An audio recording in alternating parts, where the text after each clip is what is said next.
Welcome back to America Decides. There are several reports President-elect Trump has not yet submitted a legally required ethics pledge vowing to avoid conflicts of interest after taking the oath of office. According to the Presidential Transition Act, this pledge was required to be submitted by October 1st.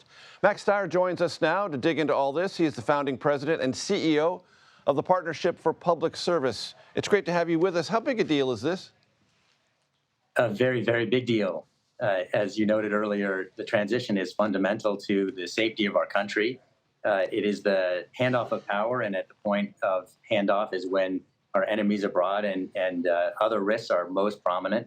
So doing this right is really critical to, again, keeping us safe and, frankly, also to the ability of a new administration to fulfill its promises from the campaign trail. And Max, how about what we are told is a reluctance of President-elect Trump to do anything about his business holdings this second time around? Well, look, again, I can't look into the transition operation and know for sure. But as you say, it's been reported that this is the sticking point. The reality is that transition activity is still private activity, but it's fundamentally so close to governance that making sure that there's transparency about who's involved and how the process is run is fundamental. This question of conflicts of interest is really critical to make sure that the people who are in an administration are there looking out for the public good and not their private interests. And I think the same issue applies to the President of the United States. Max, I read with interest an op-ed piece you had in The Hill talking about the confirmation process of cabinet designees and others who serve in the administration. You had some eye-popping numbers that those subject to the Senate confirmation process number 1,300, that the process takes much longer than it used to and gobbles up more time than actual legislative votes. Walk me through some of that. Absolutely. So, again, there are about 1,300 of the 4,000 political appointees that a president makes that require Senate confirmation. I will add that 4,000 is more than any other democracy out there. Most democracies count political appointees in tens, not in thousands. It's a vestige of the spoil system.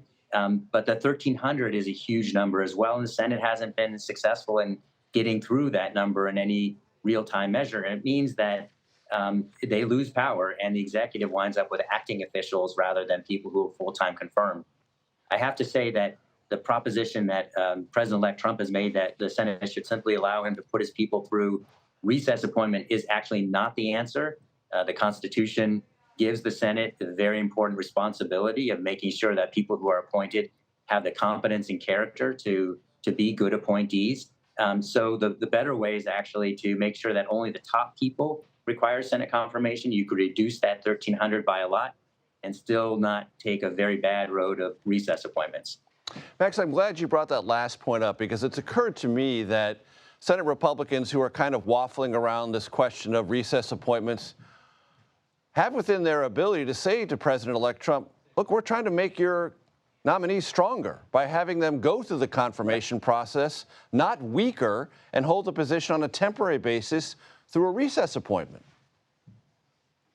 Well, there's certainly that. And, it's the fundamental core of our system. We have a separation of power system. The framers were very clear. They did not want the president to have unlimited authority.